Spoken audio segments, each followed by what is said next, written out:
Hello and welcome to Inside Music, episode number 152.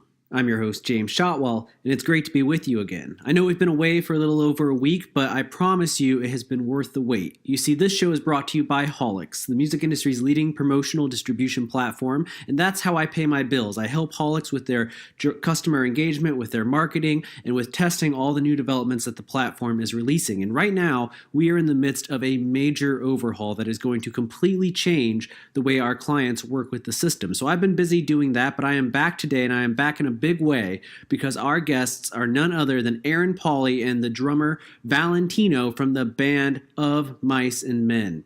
Yes, Rise Records artists Of Mice and Men are on the show today, and we are going to talk about a lot of things over the course of the next 20-ish minutes.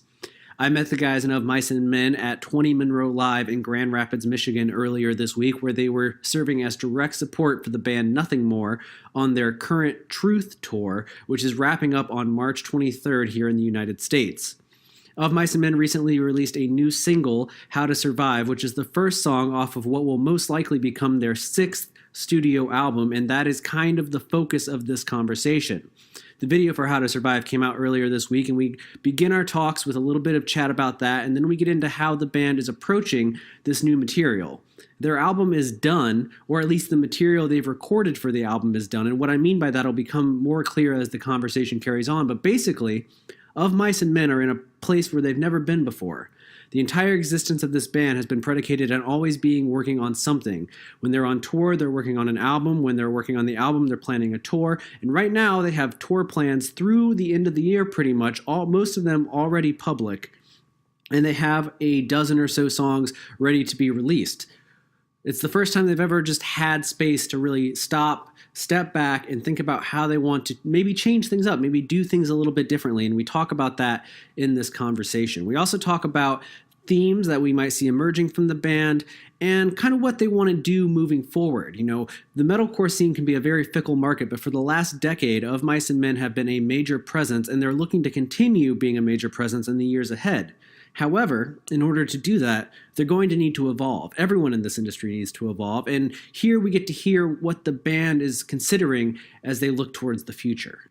Before we get there, I do want to tell you a few quick things. First and foremost, this episode of Inside Music and all episodes of Inside Music are brought to you by Holics. And what Holics does is that it helps the music industry connect with tastemakers by sharing new and unreleased music discreetly.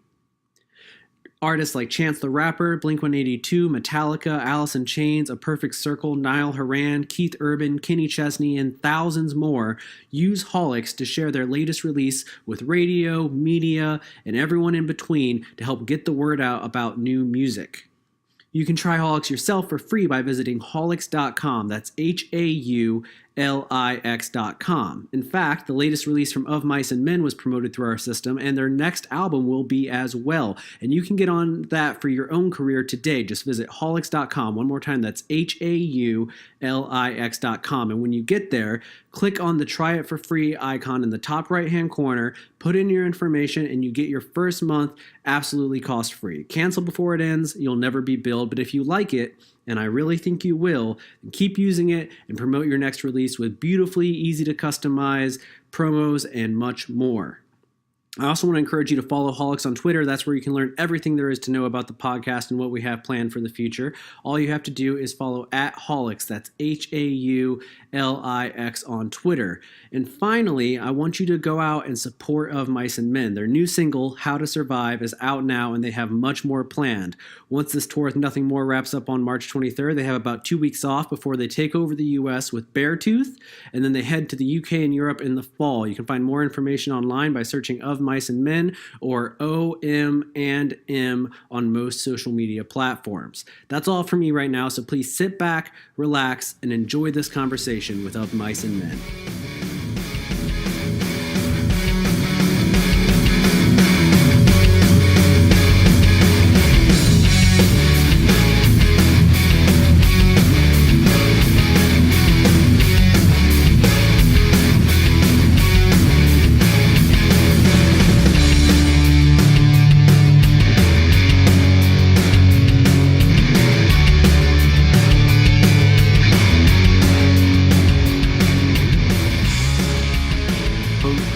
How has today been for you guys so far? Did you go outside at all?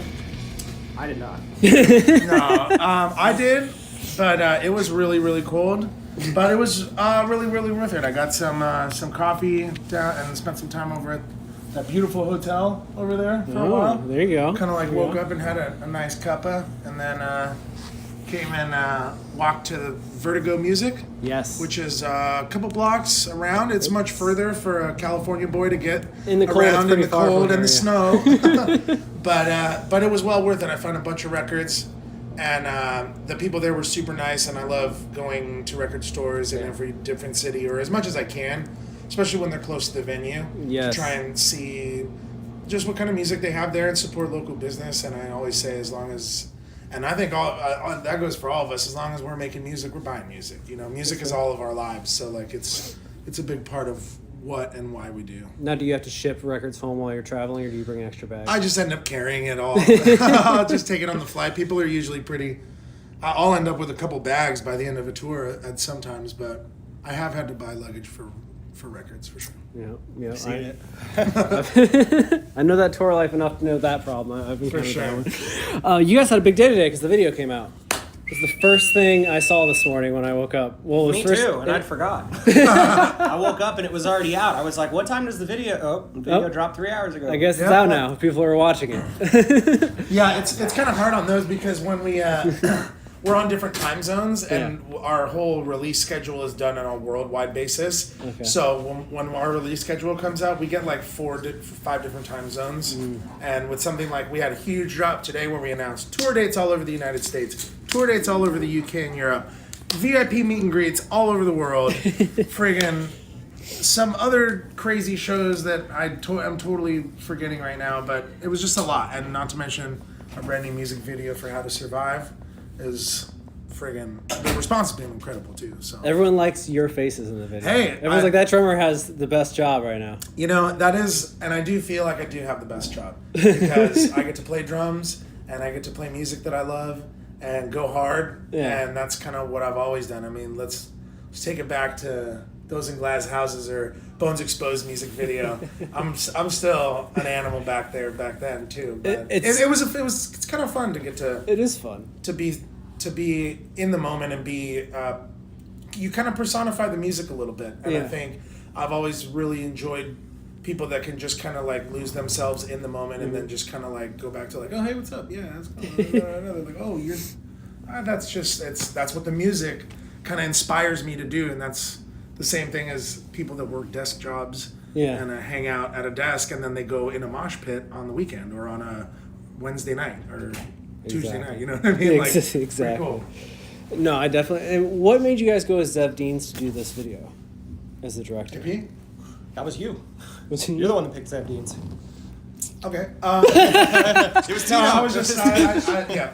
I know his Ghost video and Denzel Yeah. Curry. So his name was put in the hat with a bunch of other like video directors and stuff, and with the new material that we've been creating, we want to step into different territories of visually aesthetic things. Yeah. And going with somebody like Zev, who has not worked with, let's say, a band like Of Mice and Men before, which we're not dissimilar to, let's say, I mean, even Behemoth or like Lamb of God, you know, like we're all at some spectrum of metal or something. Yeah. But we just really like that vibe, and it made you feel uneasy in his music videos. And I think with this new music, we're pushing our own boundaries of what we feel good about and what excites us, but also what is inspiring us and what the music inspires us to kind of like, I guess, personifying that, because the video is an extension of the song, is an extension of the ideas that we initially had when we were first writing, and then once we finished the song. So it's kind of cool to see it come like full length. And then we also dropped this really, really awesome package for people that still buy music. If you buy music, we just released a really sick box set, just like the box in the music video, where you kind of have your How to Survive kit, and it's like our little survival kit. And being a musician in 2019 and being able to do something like that for the fans and for ourselves too, you know, like it's just an extension of our art. And these songs come from an idea that we have in a room this size, you know, like it comes from a little jam room, and it turns into this huge thing that is super cool. So if you go to the link ommhowtosurvive.com, we got a ton of really cool stuff up, and yeah, we're really stoked on it for sure. Is there? I didn't look. Is there a gas mask in all those packages? I would love an OMM gas mask. So There might be. There might could be a golden gas mask. a golden gas mask. Yeah. I like that. That's a wonderful idea. Well, when it comes to the video, obviously it comes from the song, but I want to talk about the song because the response has been really good so far, and I like. Is that indicative of what we can expect on the album that's coming in eventually? Yeah. Is it that kind of like heaviness in your faceness? Yeah, that song I think is definitely one of the more straightforward songs where it's just a straightforward ass kicker, and I think a lot of the heavy elements of that song you can find throughout the record, but the rest of it takes a little bit more adventurous turns, whereas that song is just very straightforward. That was subsequently too one of the first ones we finished for the record, which is why it was one of the first ones we put out. Well, it feels like the kind of song that, like, once you figure it out in working together, you're just like, oh yeah, that one's gonna work. Like it just has that big hook, and it just sounds so totally large, and you're like, this is a keeper. This is gonna work for us. Absolutely, and it's kind of, we're playing a lot, like coming up, like I just kind of rattled off. We've got a ton of tour dates coming up, and what we really like to do is, My Cement prides themselves in being a live band, and we've won awards for being a live band. And we win the award every night in our own minds, because the fact that we get to friggin' get up there and rock and roll is awesome. And so we really take that time and those moments with our audience, very personal.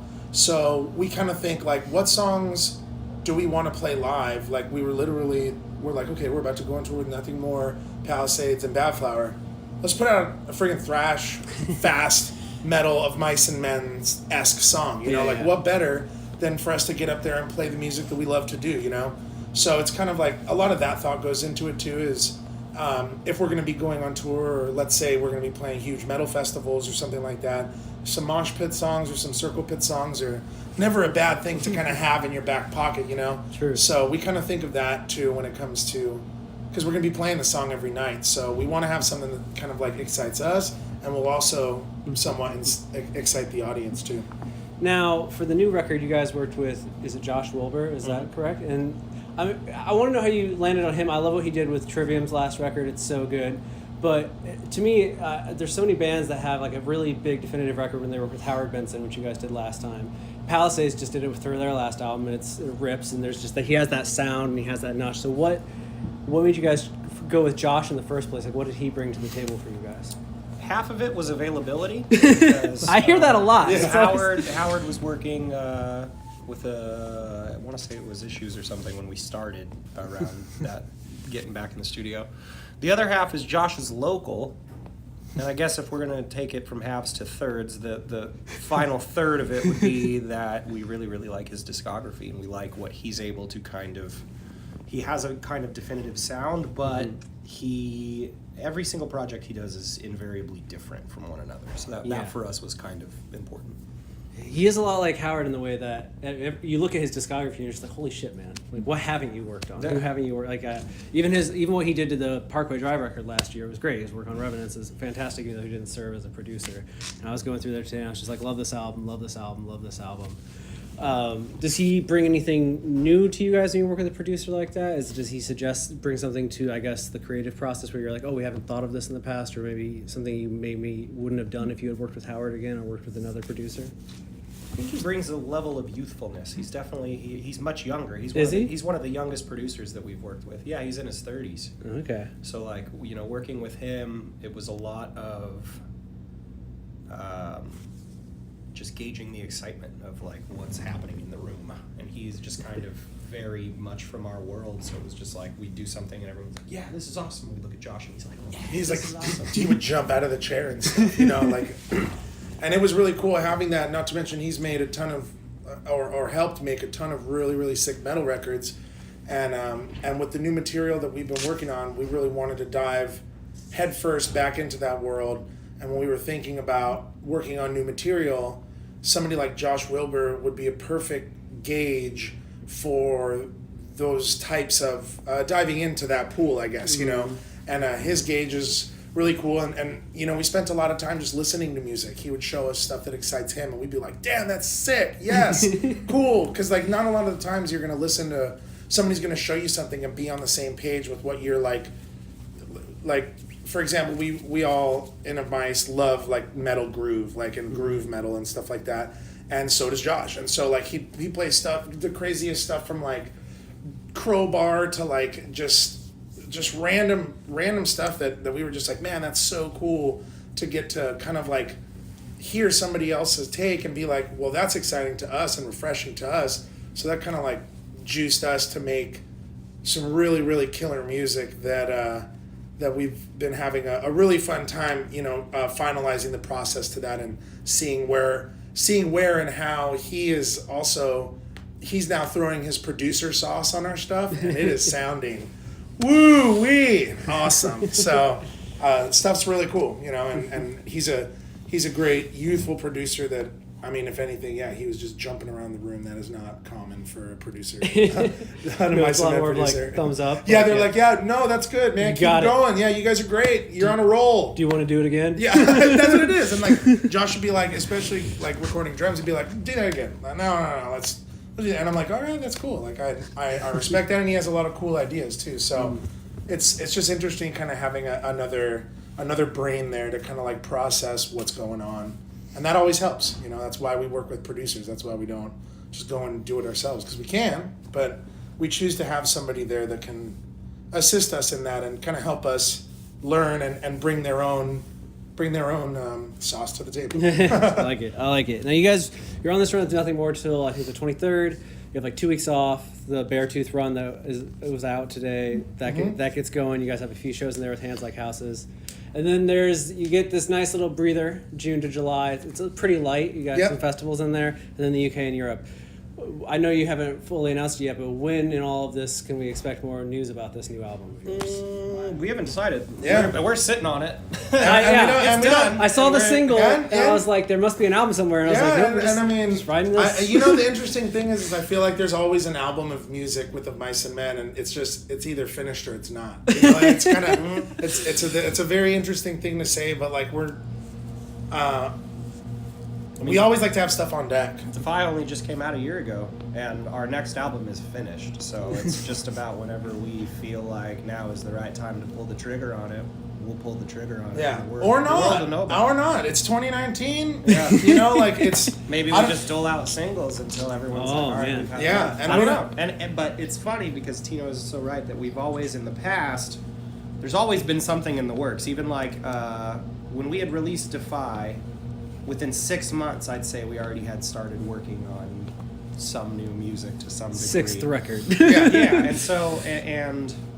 but in 2019, the music industry is a little bit different. The way you used to have to finagle releases in order to get music out to the masses is different. Now you can drop one song at a time, and it's, you know, for us, there's always the internal debate of, well, do we drop the whole album and then we'll let people kind of figure out what songs they like, or do we give the emphasis of what songs we want them to focus on? You know, I think, or does the label just, you know what I mean? Yeah, like, yeah. And so there's where the discussion lies. Is like, why not just figure it out as things are going, and as you know, we're going on tour, and as these ideas get thematically, I guess, kind of put together. You know, because I think it's always important to have something coming. You know.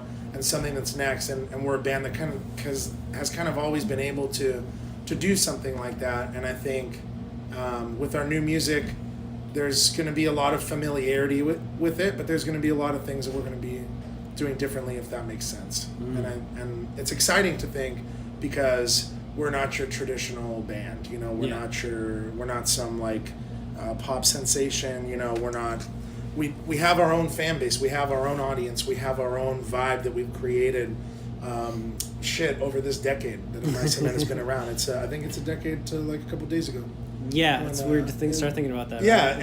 and that's like when we first started, you know, like so it's really cool that, you know, 10 years later we're talking about a potential 6th record. But like it's just music. You have enough music to be a 6th record? Exactly. Yeah. And it's just like it's cool to kind of be creative with that again, as opposed to just doing going in the cookie cutter route. which I think can get very stale. And I think people are feeling like things are stale, and they like surprise, but not too big of a. I don't know. You could overthink it, I guess, and we definitely do overthink it. Fair enough. That's our jobs. Who? Back to the video real quick. Who is the older couple in the video? Is that like when I was watching, I was like, who is the man and wife that blow up the plant? Oh, Actors? Yeah, just Actors? some actors. Yeah. I was like, is this someone's family? Or is this some No, that would have been a great I'm sure idea. They are. I'm Yeah, sure they're they're not somebody's ours. parents. They look Yeah. like somebody's parents. I wanted to talk about it more because the whole video is great to me, but I kind of love the angle of it. Whose idea was it? Like, do you guys come up with that all together, or who throws that out? Is it just you're writing the song, like, you know what would make a cool video for this? Blah. I had come up with the idea of steps, like in the idea of having a manual.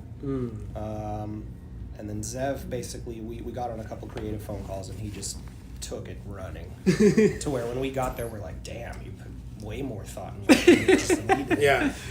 Yes, this exactly. Yeah, I mean, he had created like all the props and all the everything for the music video, and like we got there and there's like all the actors and stuff, and we were just like, and obviously, and I don't know if a lot of people know this, but it's shot on green screen. We weren't actually on set in the post-apocalyptic future or whatever. Oh, I just thought it was Arizona. But the entire video is shot green screen, so everything you see is post animation. right, That's great. and so that's really cool to have. This was like one of the first directors that we were like, here's the idea. We want you to put it in a blender in your head and pour it out, and like just we want the Zev video, like we want that vibe.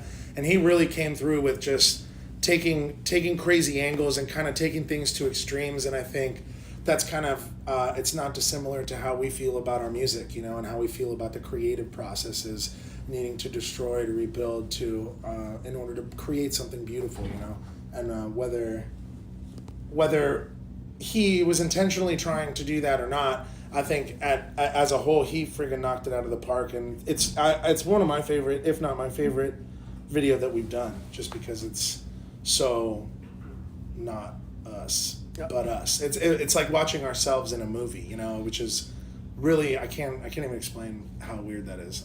We've reached this interesting point, I think, in music videos I've noticed lately, where like narratives are becoming a thing again. There was a few years there where just like everyone just had a performance video. And Sure, this video yeah. has a performance element, but there's actually a story. There's something to follow along with, and I appreciate that, especially because I know not everyone has a huge budget for videos. But with this, I'm like, oh, there's something happening here. Yeah, you stay exactly. engaged Well, beyond just like it's engaging, and actually, truth be told, we're going to be doing a lot more stuff like that too, because there's always a story to tell. yeah. And the visual is an extension of the auditory. Yeah. And I think that with this, we've been taking our time working on it because these ideas have been developing, and they'll start to unravel more as time goes on.